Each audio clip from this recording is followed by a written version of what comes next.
Bismillahirrahmanirrahim. Assalamualaikum warahmatullahi wabarakatuh.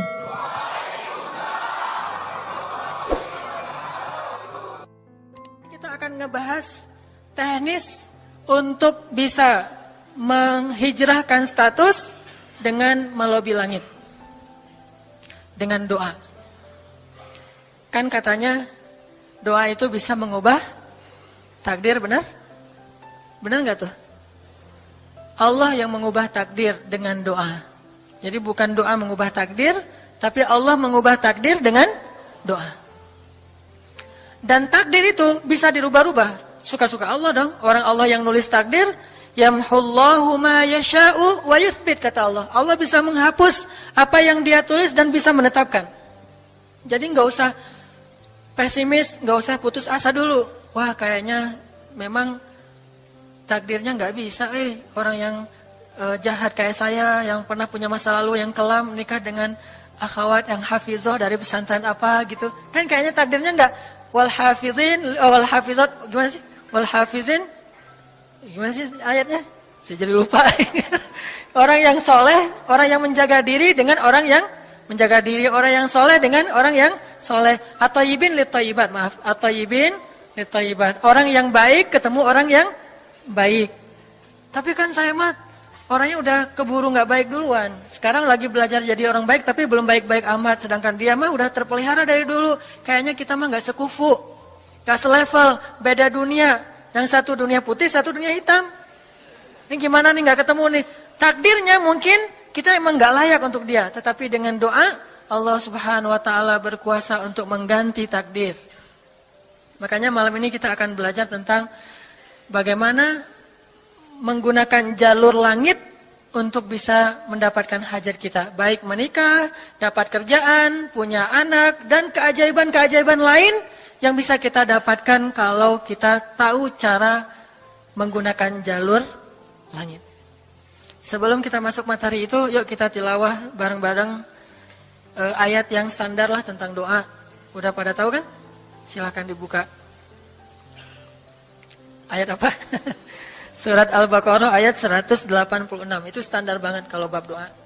Surat Al-Baqarah ayat 186.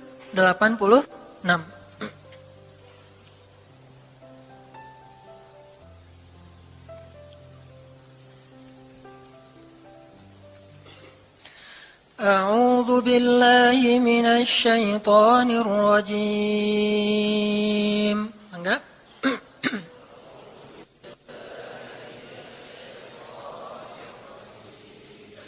Bismillahirrahmanirrahim.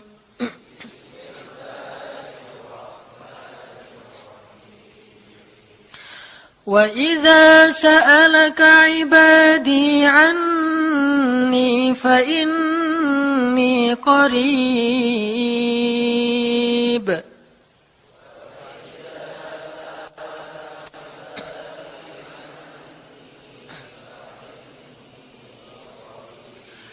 Ujibu da'watad da'i idza da'an.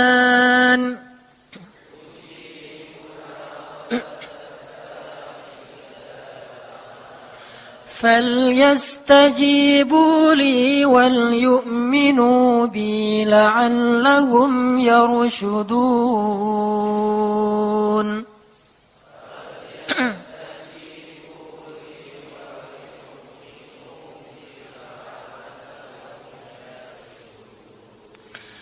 Dan apabila hamba-hambaku bertanya kepadamu tentang aku, maka jawablah bahwasanya aku dekat.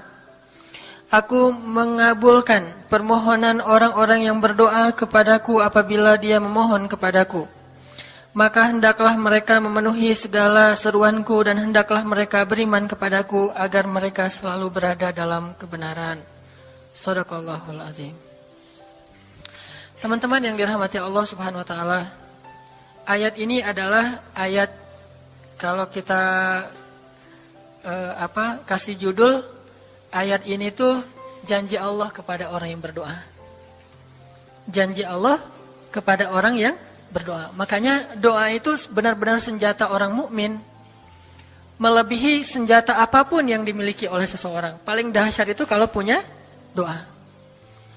Jadi kalau orang yakin kepada Allah, maka dan keyakinan dia kepada Allah lebih besar daripada keyakinan dia kepada apapun, maka selama dia masih bisa berdoa kepada Allah, dia tenang. Ada masalah dikit, oh ilahi. Ada masalah dikit, ilahi. Ada masalah dikit, Rabbi. Terus saja. Ada masalah sepele apapun, minta ke Allah. Ada masalah apapun, minta ke Allah. Dan kata Nabi, janganlah kalian menjadi lemah dalam berdoa. Karena sesungguhnya tidak akan binasa seseorang selama dia masih berdoa kepada Allah. Itu hadis Nabi. Dari Aisyah. Janganlah kalian menjadi lemah dalam berdoa. Artinya jadi pundung, jadi putus asa dalam berdoa. Karena tidak akan binasa seseorang selama dia masih berdoa kepada Allah Subhanahu wa ta'ala. Jadi kalau kita masih terus mengharap dan meminta kepada Allah, kita nggak akan binasa. Kita nggak akan kalah. Kita nggak akan rugi. Dan kata para ulama, segala sesuatu di dunia ini akan pergi dan tidak kembali. Ini clue penting nih, bisa dicatat. Segala sesuatu di dunia ini akan pergi dan tidak akan kembali kecuali doa. Dia pergi dan dia pasti akan kembali. Segala sesuatu kalau udah pergi di dunia ini nggak akan kembali lagi. Kalau pergi di sini maksudnya pergi kepada Allah. Tapi kalau doa pergi ke Allah, dia pasti akan balik lagi kepada yang meminta. Satu-satunya yang pergi ke Allah dan kembali di dunia ini hanyalah doa. Makanya ayat ini kalau kita kasih judul adalah janji Allah kepada hambanya yang berdoa. Allah berjanji, apa kata Allah? Inni qaribun. Aku itu dekat. Maksudnya nggak mungkin aku nggak dengar doa kalian. Begitu kita berdoa, kita pikir, Allah dengar nggak ya? Jangan-jangan kok doa saya belum diijabah, kayaknya Allah nggak dengar yang kemarin, saya harus keraskan lagi suara saya. Nggak, ini qarib. Arti ini qarib, aku itu dengar banget apa yang kamu ucapkan. Nggak usah diucapkan, di dalam hati aja Allah udah dengar. Siapa yang pernah berdoa di dalam hati terus langsung Allah ijabah? Rasulullah. Coba teman-teman buka awal juz kedua. Ayat surat Al-Baqarah ayat 144. Itu gara-gara Nabi ada harapan di dalam hati tapi nggak berani ngomong gitu ke Allah. Cuma dipendam di dalam hati doang. Tapi langsung diijabah oleh Allah. Ayat surat Al-Baqarah ayat 144. Allah berfirman, "Qad nara taqalluba wajhika fis samaa." فَلَنُوَلِّيَنَّكَ قِبْلَةً تَرْضَاهَا فَوَلِّ وَجْهَكَ شَطْرَ الْمَسْجِدِ الْحَرَامِ وَحَيْثُ مَا كُنْتُمْ فَوَلُّوا وُجُوهَكُمْ شَطْرَهُ وَإِنَّ الَّذِينَ أُوتُوا الْكِتَابَ لَيَعْلَمُونَ أَنَّهُ الْحَقُّ مِنْ رَبِّهِمْ وَمَا اللَّهُ بِغَافِلٍ عَمَّا يَعْمَلُونَ. Jadi ceritanya, orang Yahudi suka menghina kaum muslimin gara-gara orang Islam kalau sholat waktu itu masih menghadap ke Al-Aqsa, Palestina. Jadi kata orang Yahudi itu, lihat orang Islam mah fake. Suka niru. Kita sholat menghadap Al-Aqsa, mereka sholat menghadap Al-Aqsa. Berarti agama mereka itu adalah agama yang meniru agama kita. Nggak original. Sering diperolok-olok. Setiap kaum muslimin sholat dihina sama mereka. Akhirnya Nabi ngerasa sedih. Wah, gimana ya caranya? Sehingga setiap sore Nabi berdiri di suatu bukit, kemudian lihat ke langit. Cuman nggak ngomong, gini aja ke langit. Membatin. Bayangin, pernah nggak teman-teman membatin ke Allah? Ini yang harus kita coba lakukan. Belajar membatin kepada Allah. Itu romantis banget. Jadi duduk sendiri. Allah, ngomong gitu dalam hati. Dan yakinlah ini qarib, Allah tuh dengerin. Jangan pikir saya kayak ngomong sendiri, kayak orang kurang waras. Enggak, Allah itu mendengar. Jadi kita batin aja sama Allah, ngomong dalam hati. Ya Allah, saya tuh lagi gini, ada masalah. Ngomong dalam hati kita. Please Allah, please gitu ya. Nah, Itu kalau kita membatin, inni qaribun wa asirru qaulakum aw ijharu bih innahu alimun bidzatis sudur. Jadi Nabi nggak enak mau ngomong, ya Allah tolong dong pindahin kiblat dari Masjidil Aqsa ke Masjidil Haram. Soalnya daripada dikata-katain melulu sama orang Yahudi, mau ngomong kayak gitu tuh nggak enak sama Allah. Malu Rasul ke Allah. Masa kiblat aja minta dipindahin. Akhirnya Nabi cuma ngelihat ke langit aja tiap hari. Udah selesai, pulang. Besok lihat lagi ke langit. Turunlah ayat ini. Sesungguhnya kami telah melihat bagaimana kamu selalu menengadahkan wajahmu ke langit. Maka kami palingkan kiblat ke arah yang kamu sukai. Coba lihat. Turun wahyu untuk merespon doa Nabi yang bahkan belum diverbalkan. Belum diucapkan dengan kata-kata, tapi Allah udah ngerespon. Ini kan keajaiban doa nih. Cuman kita seringnya ngerasa udah minta berkali-kali kok nggak dikasih-kasih. Kita belajar sekarang. Rasul nggak usah minta pakai verbal, cuman membatin doang dalam hati, Allah udah ngasih. Pernah nggak teman-teman ngerasa kayak gitu? Ada kepengen sesuatu, tiba-tiba terwujud. Pernah kan? Tapi kepengennya yang baik-baik. Pengen misalnya, aduh, saya pengen banget umroh, cuman mau ngomong kayak gitu mah, saya mah orangnya kayaknya nggak mungkin bisa umroh kalau ngandalin harta. Orangnya nggak mampu, kerjanya juga pas-pasan, gimana mau umroh untuk makan aja susah. Tapi pengen banget dalam hati kita. Dan itu rindunya tuh rindu banget. Setiap kali ngelihat video atau tayangan di TV tentang umroh dan haji, menitikkan air mata. Saking kangennya ke Baitullah. Allah tahu itu dalam hati kita. Tiba-tiba ada jalan. Ada aja jalannya. Dan bisa dikasih sedekah, bisa juga hadiah, bisa juga door prize, bisa juga macam-macam. Pokoknya ada jalan aja, tiba-tiba bisa umroh. Dan saya sering banget membawa orang umroh. Di antara jamaah itu selalu ada 1 atau 2 orang yang umrohnya itu miracle, keajaiban dari Allah. Ketika saya cari tahu alasannya apa, ternyata emang dia dari dulu pengen banget umroh. Cuman nggak bisa ngandelin hartanya, Allah kasih jalan yang lain. Bukankah Allah itu memampukan yang diundang, bukan mengundang yang mampu? Kan itu yang sering kita dengar kan? Allah tidak mengundang yang mampu, tetapi memampukan yang diundang. Kalau udah Allah undang, pasti mampu. Kalau Allah nggak ngundang, walaupun dia mampu nggak akan bisa.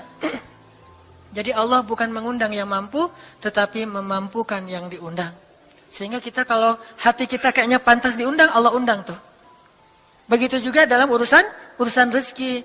Aduh, saya pengen kerjaan yang kerjaannya itu lebih halal, lebih nyaman, bisa sholat berjamaah tepat waktu, ada waktu juga buat keluarga, bisa juga berdakwah ke teman-teman.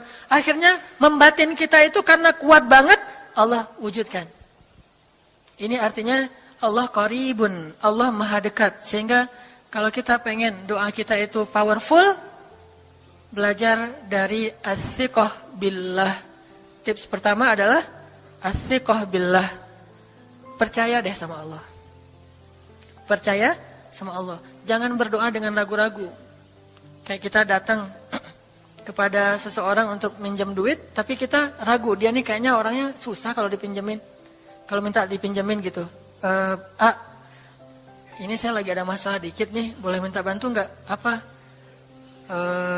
Gimana ya ngomongnya? Susah ngomongnya tuh ragu-ragu gitu kan ya?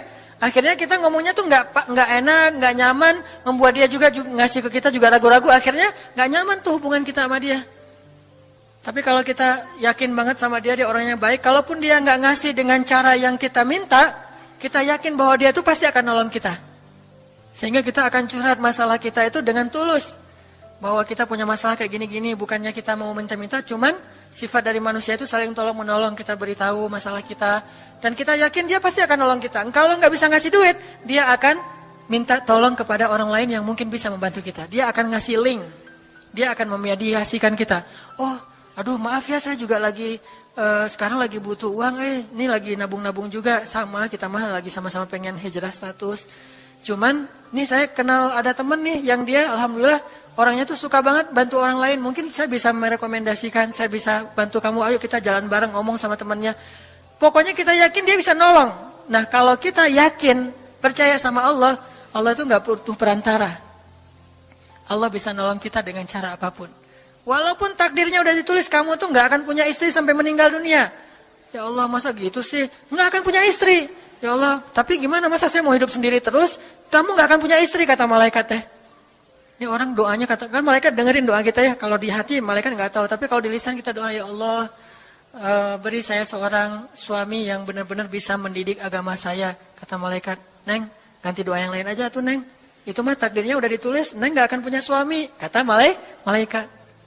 Kita mah walaupun malaikat ngomong gitu, biarin aja. Ya Allah, Engkau Maha Rahman, Maha Wadud, Engkau bisa mengubah takdir. Kata malaikat, ya juga sih. Cuman takdirnya udah ditulis Neng. Ya Allah, terus aja tiba-tiba tok, Assalamualaikum, Waalaikumsalam. Ayahnya nemuin, ternyata pas kita nguping dari kamar, wah itulah calon pangeran kita yang datang untuk melamar kita, calon raja, calon imam. Malaikat heran-heran, wah subhanallah nih, si Enang ini gak putus asa dalam meminta. Kita juga gitu, doa aja terus. Walaupun takdirnya sudah ditulis, karena Allah bisa mengubah takdir lewat doa dan harapan. Masih ingat cerita seorang ibu di zaman Nabi Musa dulu? Yang datang kepada Nabi Musa bilang, ya Nabi Allah, ya Kalim Allah, saya gak punya anak, udah tua kayak gini, bisa gak ya? Saya minta tolong Nabi Musa doa kepada Allah supaya saya punya anak. Kata Nabi Musa, bisa aja sih, gak apa-apa ibu. Ya udah saya doain, ya Allah, ini ada ibu minta anak. Kata Allah, ya Musa bilang ke dia gak akan punya anak, itu sudah takdirnya. Kata Nabi Musa, ibu maaf, udah ada jawaban nih dari Allah. Gimana ya Nabi Musa? Allah bilang takdir ibu gak akan punya anak. Oh gitu ya, ya udah deh pulang. Sampai di rumah, ya Rahim, ya Rahim. Doa aja terus. Besok datang lagi. Karena dia pengen tahu kabar dari langit. Nabi Musa itu bisa bicara ke langit. Ya Nabi Allah, saya mau tahu nih, kira-kira Allah sudah memperkenalkan belum ya permintaan saya? Permintaan apa? Pengen punya anak. Tapi kan kemarin udah, kata Allah takdirnya gak akan punya anak. Ya coba aja dulu sekali lagi, siapa tahu sudah mau, sekarang Allah memperkenankan. Wah ini benar-benar dia husnuzan sama Allah. Siqah, percaya sama Allah. Gak percaya kepada yang lain, percaya sama Allah aja. Nabi Musa karena udah terus aja direngekin minta gitu. Nabi Musa bilang, ya Allah, ini ada ibu yang kemarin, gimana dong ya Allah? Kata Nabi Musa, kata Allah, ya Musa, takdirnya dia gak akan punya anak. Bilang sama dia, ibu, udah terima aja takdir ibu gak akan punya anak. Oh iya, pulang lagi. Ya Rahim, terus aja sepanjang malam, sepanjang hari doa. Berhari-hari datang lagi kepada Nabi Musa. Ya Nabi Allah, udah berubah belum? Udah mau belum Allah ngasih saya anak? Kan udah kemarin takdirnya, tapi coba lagi, sekali lagi aja. Nabi Musa minta lagi ke Allah, kata Allah masih yang sama, pulang lagi. Gak datang-datang lagi ke Nabi Musa. Setelah beberapa bulan, datang-datang bawa bayi. Assalamualaikum. Udah semangat sekarang. Beda gitu ya. Kalau dulu Assalamualaikum. Melas gitu ya. Sekarang Assalamualaikum. Hai Nabi Musa. Kata ibu, ibu yang kemarin? Ya itu siapa? Anak saya. Anak ibu? Anak kandung maksudnya? Bukan nyuri. Nggak, anak kandung saya ini Nabi Musa. Wah, Nabi Musa nggak wah sih, subhanallah kalau Nabi Musa. Kalau saya mah wah gitu ya. Kalau Nabi Musa, Masya Allah. Nabi Musa tanya ke Allah, ya Allah, itu ibu yang kemarin katanya takdir nggak akan punya anak, kok bisa punya anak? Ceritanya gimana Allah? Ceritain dong, saya kok nggak update gitu informasinya, kata Nabi Musa. Allah ngasih update. Kata Allah, Musa, setiap kali aku bilang dia nggak akan punya anak, dia terus berdoa dengan menyebut Ya Rahim, Ya Rahim. Allah itu kan senang banget dipuji, dan Allah lebih berhak untuk dipuji. Kalau kita senang dipuji nggak baik, kalau Allah senang dipuji, emang punya hak untuk dipuji kan? Allah senang dipuji. Dia bilang Ya Rahim, kamu bilang gak akan punya anak, dia bilang Ya Rahim, terus saja berharap. Wahai Musa, sesungguhnya rahmatku mendahului takdir. Rahmatku mendahului takdir. Akhirnya dengan sifat Rahim, Allah mengubah takdir ibu ini. Walaupun secara ilmiah gak mungkin punya anak karena sudah menopause. Tetapi Allah yang memiliki kekuasaan atas segala sesuatu. Nah, tips pertama adalah kalau kita pengen doanya powerful, melahirkan mukjizat dan keajaiban, adalah as-siqah billah, harus percaya sama Allah. Pertama, percaya bahwa Allah Subhanahu wa taala itu Maha Kuasa mengubah apapun yang Dia kehendaki. Apa yang Allah ingin, Masya Allah kan pasti terjadi. Wa man lam yasha lam yakun. Kalau Allah nggak pengen, nggak akan terjadi. Jangan suuzon sama Allah terus bilang, nggak enak banyak minta, amal saya sedikit, mending saya beramal aja nggak usah banyak minta. Jangan memperlakukan Allah seperti kita memperlakukan makhluk. orang kalau kita banyak minta, dia akan kesulitan. Lama-lama dia akan merasa terganggu. Tapi Allah kalau nggak diminta, dia marah. Manusia kalau kita minta banyak-banyak, dia marah.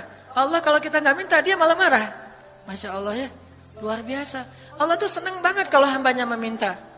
Sehingga di antara hamba yang paling Allah cintai, di antara hamba-hambanya, hamba yang paling banyak menengadahkan wajah dan telapak tangannya. Ilahi, ilahi. Minta sama Allah, Allah tuh suka banget diminta. Orang yang suka meminta itu bahasa Arabnya awwahun. Inna Ibrahim la'awwahun halim. Ibrahim itu hamba yang awwahun halimun. Awwah, halim. Halim itu artinya menahan amarah. Awwah, da'a. Da'a artinya banyak berdoa. Kalau da' itu berdoa. Kalau da'a senang banget doa. Ada masalah dikit, ilahi, Rabbi, ngadu aja ke Allah, manja gitu. Dan Allah tuh senang banget dengan hamba yang kayak gitu. Sehingga sampai Nabi mengatakan, mintalah kepada Allah walaupun cuman garam. Garam aja minta ke Allah. Sepele banget masalah kita. Ya Allah, mudah-mudahan nanti nggak macet ya. Minta sama Allah. Kok macet ya Allah? Ya biar kita sabar. Udah tahu jam macet berangkatnya telat gitu ya. Jangan salahin Allah. Tapi minta, bilang, biasakan kita tuh komunikasi sama Allah dengan manja. Ya Allah, mudah-mudahan saya bisa jawab ujiannya. Udah belajar sih ya Allah, cuma nggak tahu kan semuanya di tanganmu. Minta ke Allah. Bismillahirrahmanirrahim. Makan ya Allah, ini rezeki darimu. Makasih ya, makan. Kalau bahasa lainnya makasih, alhamdulillah. Alhamdulillahilladzi at'amani hadza wa razaqanihi min ghairi haulin minni wala quwwah. Hafal tuh? Kalau enggak hafal, udah aja bismillah lah. Alhamdulillah gitu. Bismillah ya Allah, Masya Allah ini rezeki darimu. Udah selesai makan, udah sendawa gitu. Alhamdulillah, Allah baik banget. Ngomong sama Allah, sering-sering komunikasi sama Allah. Dan Allah itu wa huwa ma'akum aina ma kuntum. Dia bersama kalian dimanapun kalian berada. Bersama ya, bukan ada. Kalau ada itu beda. Allah di mana-mana itu beda. Tapi Allah bersama kalian itu artinya Allah melihat, Allah mendengar, Allah menyaksikan, Allah mencatat, Allah maha menilai bersama kita. Kalau ada, dia bertempat. Sehingga nanti kalau ada anak bilang, "Mah, Allah di mana?" Allah ada di mana-mana, Dek. Ntar dia malah karena cerdas, kalau gitu di WC juga ada, kan nggak boleh kan? Ini jawaban yang keliru, kurang filsafat. Allah itu bukan ada di mana-mana. Allah bersama kita dimanapun kita berada. Itu beda. Kalau bersama, ma'iyah, artinya Allah melihat, menyaksikan, mendengar, menghargai, dan terus memelihara dimanapun. Sehingga nggak usah khawatir bahwa ini mah nggak di masjid, nggak apa-apa. Selama bukan di tempat yang najis, seperti di kamar mandi atau di mana yang tempat-tempat yang nggak boleh, kita itu mah nggak. Tapi yang di tempat yang umum, di pasar, di jalan, lagi di kendaraan, di dalam masjid, di luar masjid, Allah, ilahi, Rabbi. Kalau perlu lebih manja lagi, pakai irama dikit. Allah, gitu. Kayak orang manggil temennya gitu. Atau kita miss call Allah dulu. Ya Allah, udah nggak ngomong apa-apa. Itu miss call. Miss call Allah. Ngapain miss call? Caper, kangen sama Allah. Allah, gitu lagi. Itu zikir kan? Allah, kata Allah, ada apa hambaku? Allah lagi, terus saja Allah. Di miss call berkali-kali, pas Allah buka, wah 100 miss call. Allah 100 kali zikir. Udah 100 kali miss call, Allah yang telepon balik. Ada apa hambaku? Wah, ditelepon sama Allah. Lewat kejadian-kejadian hidup, tiba-tiba ada kejutan dari Allah. Langsung bilang sama Allah, thanks Allah. Kan romantis tuh sama Allah. Jangan cuma sama cewek doang bilang thanks, segala macam bahasa-bahasa yang keren. Sama Allah juga harus keren. Tapi setelah thanks, alhamdulillah, karena itu yang paling baik. Intinya harus percaya sama Allah. Allah tuh senang banget didoain. Kita berdoa kepadanya gitu. Allah tuh senang. Terus makna percaya sama Allah juga, kita percaya bahwa Allah itu nggak akan ngecewain orang yang berdoa. Ujibu da'watad da'i idza da'an. Aku pasti mengijabah doa hamba-hamba yang berdoa kepadaku. Enggak usah khawatir, pasti diijabah. Tapi kok masih belum aja Ustaz? Nah, kita harus belajar apa itu makna diijabah. Jangan-jangan Allah udah mengijabah, kita enggak ngerti. Kayak ada analogi tentang orang yang tenggelam, terus dia meninggal sambil menuduh Allah, Allah kok nggak nolong saya, bukankah aku sudah mengirim pelampung? Jadi pelampung itu cara Allah menolong kita. Kita berharap ditolongnya tiba-tiba selamat aja di pantai. Nggak kayak gitu, Allah punya cara. Sehingga kita harus belajar memahami maksud Allah. Allah maksudnya apa? Di antara cara Allah mengijabah, kata para ulama, satu, Allah mengijabah persis seperti yang kita minta. Dua, Allah mengijabah yang lebih baik dari yang kita minta. Yang ketiga, Allah kalau nggak ngasih persis, ngasih yang lebih baik, dikasih di akhirat. Bahkan itu lebih keren daripada di dunia. Kok di akhirat sih? Ntar dulu. Akhirat itu jaraknya nggak jauh dengan kita. Cuma 60 tahun. 60 tahun tuh cepat banget loh. Sekarang rata-rata usianya berapa? Bahaya kalau nanya usia. Kalau saya udah setengah, udah 30-an tahun. Teman-teman pasti masih 17 ya. Angkat tangan yang 17. Nggak ada, di bawah 20 tahun, di bawah 20 tahun. Yang di atas 40. Gue nggak berani ngangkat tangan, ada sih. Artinya waktu 60 tahun itu nggak lama, sebentar doang. Jadi analoginya gini, kita lagi kuliah, pengen nikah. Terus kita naksir sama seorang cewek cantik banget. Dan saking cantiknya sampai kita cuma bisa bermimpi. Wah. Saking cantiknya kayaknya nggak mungkin banget buat kita. Tiba-tiba ayahnya bilang, Dek, kamu senang sama anak saya? Yang mana Pak? Masih nanya yang mana? Takutnya yang tadi kebalik. Ini yang lagi Yang lagi kuliah yang namanya si Fulanah misalnya. Sebutlah namanya Nisa apa gitu ya. Terus dia bilang, boleh. Bapak setuju kamu nikah sama anak saya, tapi ditunda dulu sampai kamu lulus kuliah. Kita seneng gak tuh? Sampai lulus kuliah, gak apa-apa. Masa kita mau bilang, gak mau Pak kalau lulus kuliah, mending gak usah deh, saya mauin sekarang. Pasti gak gitu kan? Karena kita tahu ini cantik banget, keren banget, soleha banget, idola banyak cowok-cowok di kampus, dikasih buat kita. Syaratnya cuma satu, tunggu lulus kuliah 4 tahun lagi. Pasti kita akan sabar banget menanti itu. Gak mungkin kita bilang, Pak, Bapak kalau nawar yang serius dong, 4 tahun mah lama tuh Pak. Yang kedua, tips supaya doa kita powerful. Kalau doa sama Allah itu yang romantis. Bahasa Arabnya munajat. Curhat sama Allah. Dan doa itu ibadah, bukan sekedar permintaan, bukan cuma request, tapi ibadah. Jadi kalau orang rajin doa sama Allah itu akrab sama Allah. Dan kalau akrab jadi romantis sama Allah, enak gitu. Hubungannya dengan Allah tuh adem banget, nyaman banget. Pas dia berdoa, Ilahi, gini ngomong. Kayak Nabi Zakaria yang tadi di surat Maryam pas sholat rakaat kedua. Apa kata Zakaria? Ini bentuk curhatnya Zakaria. Qala rabbi inni wahanal azmu minni washta'ala ar-ra'su shayba wa lam akun bidu'aika rabbi syaqiyya. Nabi Zakaria doa romantis, suaranya pelan. Wadhkur fil dzikru rahmati rabbika 'abdahu Zakaria idz nada rabbahu nidaan khafiyya. Nidaan khafiyya. Zakaria tuh kalau doa tuh lirih banget suaranya. Lembut banget. Jadi duduk sendiri, Ilahi ya Allah. Bersenandung seperti Nabi Daud. Romantis sama Allah, bukan ya Allah, itu mah doa khusus untuk perang itu mah. Doain Palestina, doain Suriah itu harus tegas. Kayak Nabi kalau berdoa itu dengan menelunjuk.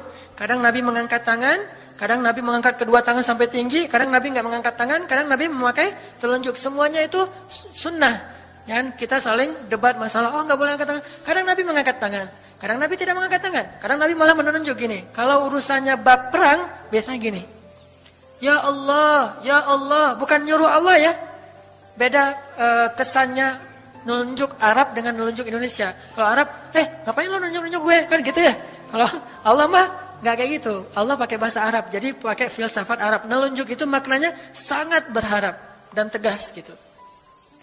Jadi kita doa pelan, Ya Ilahi, إني وهن العظم مني واشتعل الرأس شيبا ولم أكن بدعائك رب شقيا. Ya Allah, tulang saya udah lemah, rambut saya sudah beruban semuanya, tidak ada satu helai pun yang hitam.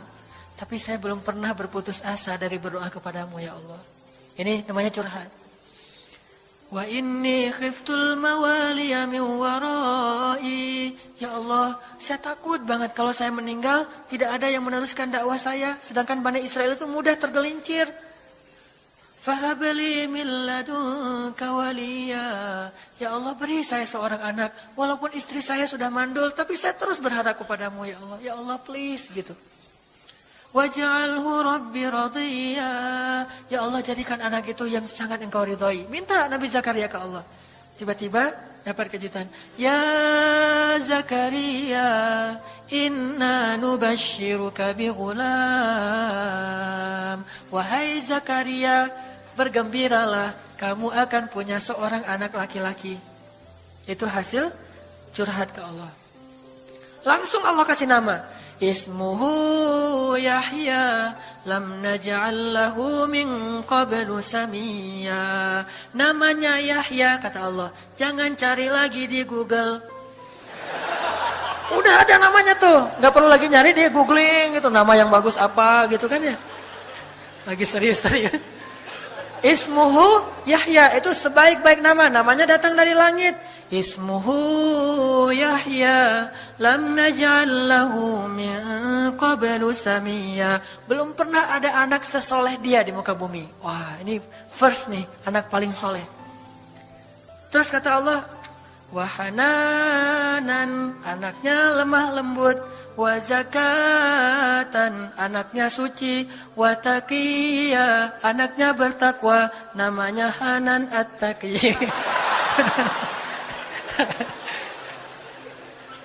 Itu mah doa ya, bukan GR. Karena saya juga belum bertakwa. Hanya Allah yang tahu siapa yang paling bertakwa. Terus apalagi sifatnya?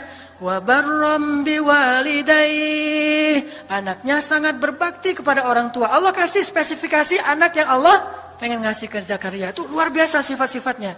Wa barran biwalidayhi, enggak pernah nyakitin orang tua. Walam yakun jabbaran 'asiyya, enggak pernah berlaku kasar, tidak pernah bermaksiat, enggak pernah berdosa tuh Yahya. Wassalam, Allah menjaga dia. Wassalamun alaihi yauma wulida, Allah jaga dia ketika dia lahir. Wa yauma yamutu, ketika dia wafat. Wa yauma yub'atsu hayya, ketika dia dibangkitkan. Wah, ini dijamin dunia akhirat sama Allah. Hasil munajat. Allah kasih kejutan yang paling istimewa. Makanya bermunajatlah kepada Allah. Ya Allah, titikan air mata, ngomong sama Allah masalahnya apa. Ya Allah, saya pengen nikah banget. Bukan apa-apa ya Allah, saya pengen punya keturunan yang soleh-solehah. Saya pengen sholat berjamaah waktu tahajud. Saya pengen diimami oleh seorang imam yang baik bacaannya, yang soleh. Saya pengen mendidik anak saya berdua dengan pasangan saya. Saya pengen, yang baik-baik sebutin. Pengennya kita, hajar kita itu apa? Cuman ya Allah, saya kurang modal. Ngomong Allah kayak gitu. Gak apa-apa pakai gaya-gaya kita sendiri. Gaya Sunda, gaya apa, bebas lah. Ya Allah, kurang modal banget. Gimana nih ya Allah? Tapi kan engkau maha kaya ya Allah. Bilang gitu. Dan Allah akan mengatakan, lihat hambaku memujiku. Kan kayak kita bilang, Alhamdulillahi Rabbil Alamin. Allah bilang, hambaku memujiku. Ar-Rahmanir-Rahim, hambaku mengagungkanku. Maliki Yaumiddin, hambaku gimana sih hadisnya tuh? Kan gitu kan ya. Allah merespon setiap ucapan hambanya. Jadi kita bilang, tapi kan engkau maha kaya ya Allah. Oh iya benar. Cuman saya belum juga nemu siapa calonnya ya Allah. Nah, tapi kan engkau maha tahu ya Allah. Oh iya. Nanti Allah tiba-tiba dalam mimpi disebutin gitu. Wah, jelas spesifikasinya, wajahnya kayak gini, senyum-senyum ke kita di dalam mimpi gitu ya. Terus kasih kartu nama. Pas kita bangun ternyata kartu namanya ada di tangan kita. Cie, kayak di film. Bisa gitu. Tiba-tiba ke-save di HP kita ada nama yang saya perasaan nggak pernah nge-save nomor ini deh. Malaikat yang nge-save. Itu semuanya mukjizat dari Allah. Nggak usah khawatir. Allah punya cara. Tadi mah walaupun heureuy, tapi sebetulnya pesannya adalah Allah itu punya banyak cara untuk menolong hambanya. Tidak usah kita atur gimana caranya. Bukan kita yang mengatur caranya, kita hanya bermohon kepada Allah. Allah yang punya sekian banyak cara. Allah bisa pakai cara ilmiah, bisa cara yang tidak ilmiah, bisa cara yang berlawanan dengan ilmiah. Ilmiah itu kan ciptaan Allah. Jadi jangan mengukur dengan logika kita. Tapi mengikhtiar dengan logika kita harus. Kalau ikhtiar harus ilmiah. Tapi kalau iman gak perlu ilmiah. Sakit, ikhtiarnya ke dokter. Tapi yakinnya gak boleh yakin sama dokter. Ikhtiarnya seilmiah mungkin. Tapi imannya gak boleh ilmiah, rabbaniyah. Allah berkuasa dengan ilmiah, tanpa ilmiah, bertentangan dengan ilmiah. Allah bisa menciptakan seseorang dari ayah dan ibunya, bisa tanpa ayah tapi punya ibu doang seperti Isa. Atau bisa gak punya ayah, gak punya ibu seperti Adam. Allah bisa menciptakan onta dari induknya, bisa keluar dari batu seperti untanya Nabi Soleh. Allah maha kuasa, makhluk tidak kuasa. Minta sama Allah dengan harapan-harapan yang indah, munajat. Ini sekarang coba kita dengar bagaimana munajatnya Nabi ketika pulang dari Taif. Nabi itu kan sedih banget pulang dari Taif. Luar biasa dihinanya oleh orang-orang Taif. Di antara penghinaan orang Taif yang masih terekam oleh sejarah itu, orang Taif mencemooh Nabi dengan mengatakan, emangnya benar kamu itu, emangnya benar Allah mengangkat kamu jadi Nabi? Itu penghinaan. Dihina gitu. Muhammad, beneran gitu Allah mengangkat kamu jadi Nabi? Kayak gak ada orang lain, kata orang Taif. Terus ada lagi yang bilang, Muhammad, kalau kamu itu seorang Nabi, saya tidak berani ngomong sama kamu, nanti saya terkutuk. Tapi kalau kamu bukan Nabi, pendusta, ngapain juga saya ngomong sama kamu? Jadi mending gak usah ngomong aja, daripada ngomong dengan pendusta. Intinya dia gak mau ngomong sama Nabi, tapi meracau. Dia bilang, kalau kamu Nabi, kalau saya berdebat kamu, saya akan dikutuk. Kalau kamu bukan Nabi, berarti kamu pendusta. Ngapain juga saya berdebat sama kamu, menghina. Ada yang bilang, wahai Muhammad, pergi kamu. Jangan dekat-dekat dengan kampung kami. Disuruh anak kecil mengusir Nabi, bayangin. Bagi orang semulia Rasulullah, diusir oleh anak kecil, dikejar-kejar pakai batu kerikil, dilemparin. Itu luar biasa, berat banget perasaan beliau. Sama anak kecil, sama perempuan, sama budak-budak. Yang laki-lakinya tuh hanya bersorak di belakang. Perempuannya, bagi orang Arab, dihina oleh perempuan. Itu luar biasa penghinaannya. Makanya di Mesir, pengalaman saya ketika di Mesir, orang Mesir itu paling takut sama cewek. Di pasar kalau ada ibu-ibu yang belanja, Mang, bungkusin yang ini. Dibungkusin. Gak jadi deh, yang itu aja. Ya, bungkus lagi. Kayaknya, gak jadi yang itu aja. Sampai 3 kali, si emangnya gak boleh marah. Kenapa? Cewek. Itu di Mesir tuh. Kalau di kita, wah udah habis itu. Gak usah cewek yang sebaya, ibu-ibu aja bisa dihina di kita kan ya, nggak menghormati orang tua. Kalau di Mesir, perempuan apalagi yang udah umur usia orang tua itu sangat dimuliakan. Naik bus gitu. Ada ibu-ibu orang Mesir kan gede-gede tuh. Naik bus, dia naik bus aja, naik damri gitu susah. Akhirnya barang-barangnya pada diambil sama orang-orang di dalam, dia naik sendiri. Bismillah, Masya Allah, gitu-gitu orang Mesir teh kalau naik damri. Pas sudah di atas, semua orang berdiri mempersilahkan dia pilih tempat duduk yang mana. Itu budaya yang mungkin di Singapura juga pas saya ke Singapura kayak gitu. Tapi kok di Indonesia agak-agak jarang nih. Sering ada laki-laki muda duduk di halte atau di mana tempat-tempat umum. Sementara di sebelahnya ada ibu-ibu yang gendong anaknya. Tapi nggak ada tempat duduk. Di mana rasa malu dan rasa penghargaan terhadap perempuan. Makanya kalau sampai seorang ribut dengan perempuan di tempat umum. Itu di Mesir aib banget. Jadi kalau kita ramai sama seorang cewek atau seorang ibu-ibu di tempat umum. Pasti orang-orang Mesir akan marahin kita. Nggak marahin dia. Walaupun dia yang salah. Ya aib kata orang Mesir. Aib jangan kayak gitu, aib jangan kayak gitu. Tapi kalau kita berantemnya sesama laki-laki, dia akan bilang sallu ala nabi, selawatlah kepada nabi. Kayak gitu cara mendamaikan pertengkaran di Mesir. Dan menurut survei kecil-kecilan saya, orang Mesir itu paling sering bertengkar di bus kalau lagi bulan puasa. Lapar soalnya. Itu sering banget, asal bulan puasa ramai di bus. Wah, orang Mesir kan suaranya kencang ya, kayak singa gitu. Wah, ramai di jam 2 orang. Akhirnya yang lain bilang, sallu ala nabi. Langsung, sallallahu alaihi wasallam. Lagi. Tapi dia sempat salawat dulu. Kalau di kita kan, apaan sih? Nggak ada hubungannya juga, nggak nyambung keles gitu. Kalau di Mesir mereka paham. Kalau dibilang nabi, langsung mereka menghargai sallallahu alaihi wasallam. Terus marah lagi. Ya amin, sallu ala nabi, sallallahu alaihi wasallam. Lagi. Kadang-kadang saking marahnya, shollu ala nabinya sambil marah-marah, sallallahu alaihi wasallam, saya bilang juga. Jadi sampai ada yang bertengkar dua orang, disikapin dengan bijak. Orang Mesir kalau marah tuh suka bilang keledai, ya Ahmad, wahai keledai gitu. Terus yang orang bijak ini kayaknya educated, dosen gitu kayaknya, dia bilang, namanya ada keledai selain engkau di sini? Terus dia bilang, nggak ada. Ada. Apapun jawabannya salah. Namanya ada keledai selain kamu di sini. Kalau dia bilang nggak ada, berarti emang kamu sendiri. Kalau dia bilang ada, berarti kamu juga keledai. Cerdas ya, luar biasa nih di Mesir. Saya dapat banyak luar biasa pengalaman. Intinya apa? Perempuan yang mengusir Nabi di Taif, perempuan, anak-anak, budak. Coba, gimana perasaan Nabi? Itu benar-benar nelangsa banget, sedih banget. Begitu turun dari Taif, Nabi SAW kemudian istirahat, habis dikejar-kejar dari pagi sampai sore di kebun kurma. Nabi lagi istirahat, terus Nabi berdoa. Nih doanya saya bacain ya. Wahai Robku, kepada engkaulah aku adukan kelemahan tenagaku dan kekurangan daya upayaku.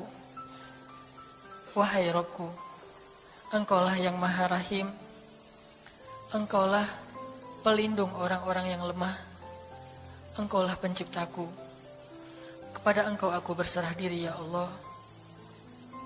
Kepada musuh, kepada siapa engkau akan menyerahkanku ya Allah? Kepada musuh yang akan mencelakaiku, atau kepada keluarga yang akan membantu urusanku. Tapi apapun itu, tidak ada keberatan bagiku, asal engkau tidak marah kepadaku. Mau diserahin ke musuh, gak apa-apa ya Allah. Mau diserahin kepada keluarga juga gak apa-apa. Yang penting engkau gak marah ya Allah. Ini bahasa Nabi. Terus Nabi bilang, sedangkan kasih sayangmu maha luas bagiku, aku berlindung dengan cahaya wajahmu yang mulia, yang menyinari langit dan menerangi segala yang gelap. Dan atasnya lah teratur segala urusan dunia dan akhirat. Dari engkau menimpakan atas diriku kemarahanmu. Aku berlindung dari kemarahanmu ya Allah. Dari juga azab-azabmu. Kepada engkaulah aku adukan perihalku. Sehingga engkau ridho. Tiada daya dan upaya melainkan dengan kekuasaanmu ya Allah. Tapi ini kalau kita baca dengan versi Arabnya lebih romantis lagi. Versi terjemah memang agak kaku. Kalau kita tahu bahasa Arabnya, ya Allah, tidak masalah aku diperlakukan kayak gini. Tidak masalah aku diusir, aku dihina, aku disakiti, aku dilempari, aku dikejar-kejar. Yang penting engkau tidak marah kepadaku. Coba, gimana Nabi itu cinta sama Allah. Mendengar doa Nabi yang romantis banget sambil menitikan air mata, tubuhnya banyak bekas luka lemparan batu, bajunya itu kotor. Malaikat itu sampai gak tega, sampai Jibril turun. Wahai Muhammad, kata Jibril. Ya Rasulullah, wahai kekasih Allah, kata Jibril. Allah maha mengetahui apa yang telah terjadi pada dirimu terhadap orang-orang ini. Allah telah memerintahkan malaikat gunung untuk mentaati perintahmu ya Rasulullah. Kata malaikat, jadi kayak ada seorang anak yang nangis sedih, tiba-tiba datang ayahnya ngelus-ngelus gitu, menenangkan dia. Ya Rasulullah, Allah udah memerintahkan malaikat gunung kok, jadi menghibur gitu. Jangan sedih ya Rasul, jangan sedih, gak apa-apa. Itu malaikat gunung udah siap tuh, apapun yang kamu perintahkan. Langsung malaikat gunung siap-siap gitu. Terus kata malaikat gunung, ya Rasulullah, wahai kekasih Allah, perintahkan saja kepada kami apapun. Jika engkau mau, kami akan timpakan 2 gunung ini kepada penduduk Taif, sehingga mereka mati terhimpit oleh gunung-gunung yang kami timpakan. Perintahkan ya Rasulullah, perintahkan. Kata Rasulullah, tidak wahai para malaikat. Kalaupun mereka tidak beriman hari ini, aku berharap kepada Allah, anak cucu mereka kelak akan beriman. Nabi gak sakit hati kepada orang Taif. Dan Nabi juga tidak marah kepada Allah ketika beliau diperlakukan oleh hamba-hamba Allah kayak gitu. Tetapi yang penting Allah jangan marah sama saya ya. Kalau bahasa kita mah, ya Allah maaf ya saya jadi kayak gini nih. Tapi Allah gak marah kan? Gitu banget tuh sama Allah coba.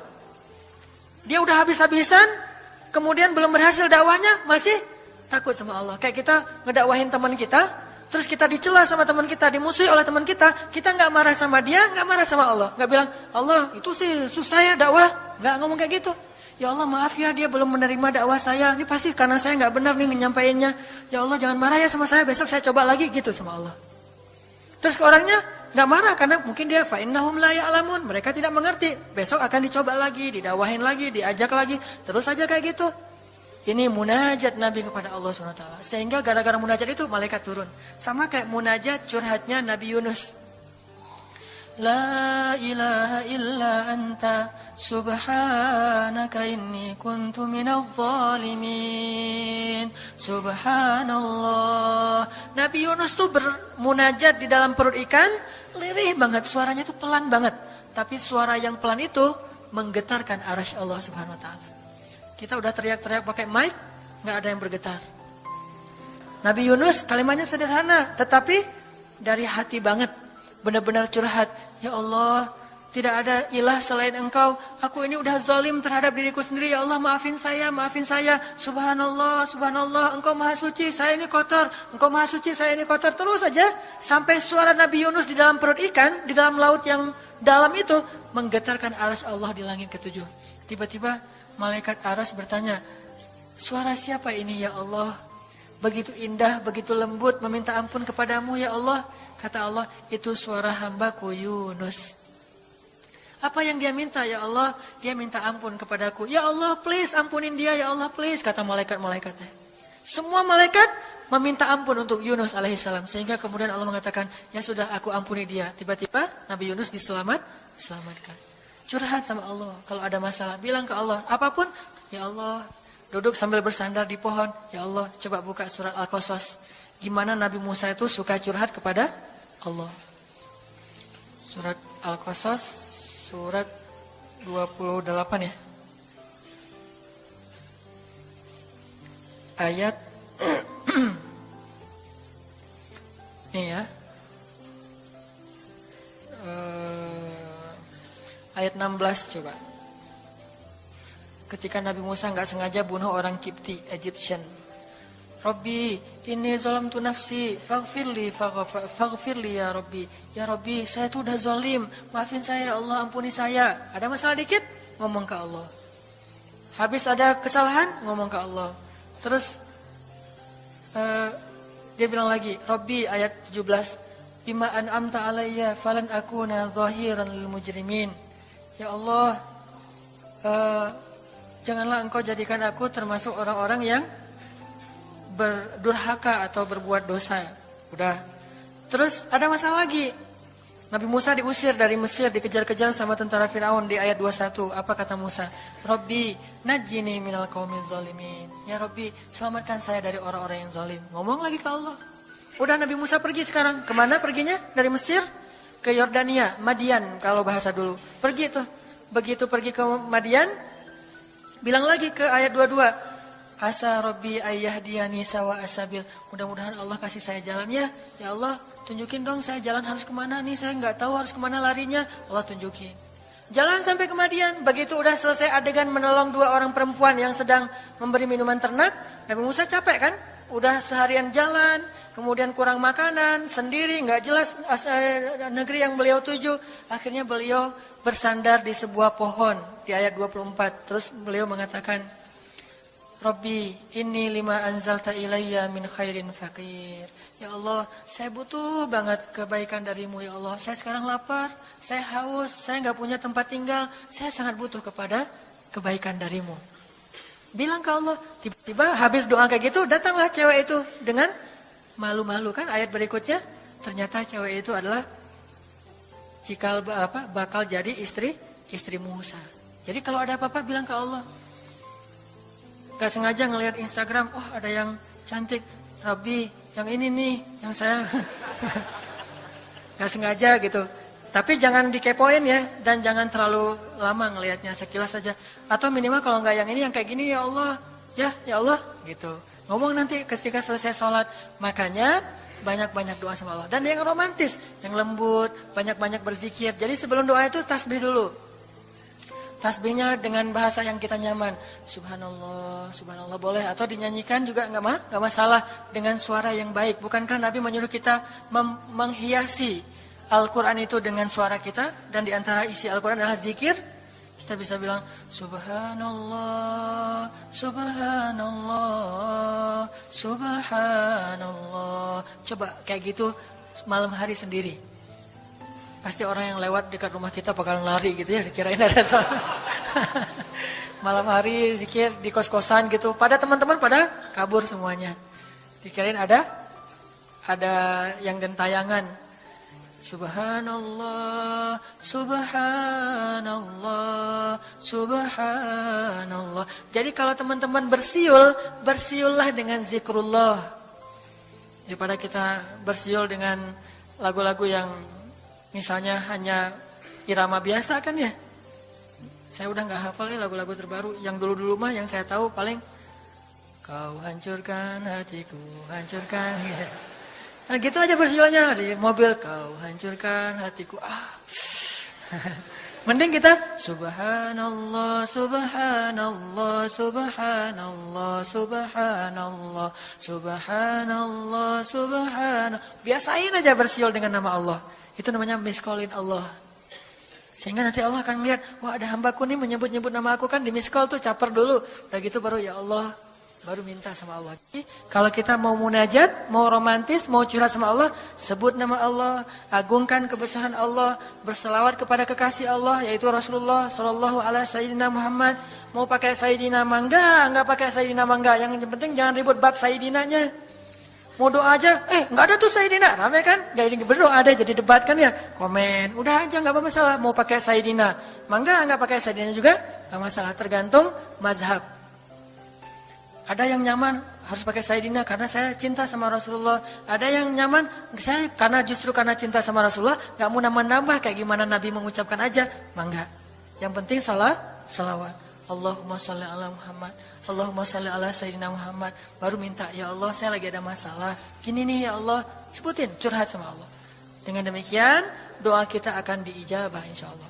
Tapi ini baru berapa nih? Baru 2 ya. Ada beberapa tips untuk doa yang powerful. Insya Allah ini akan kita lanjutkan pada pertemuan yang akan datang.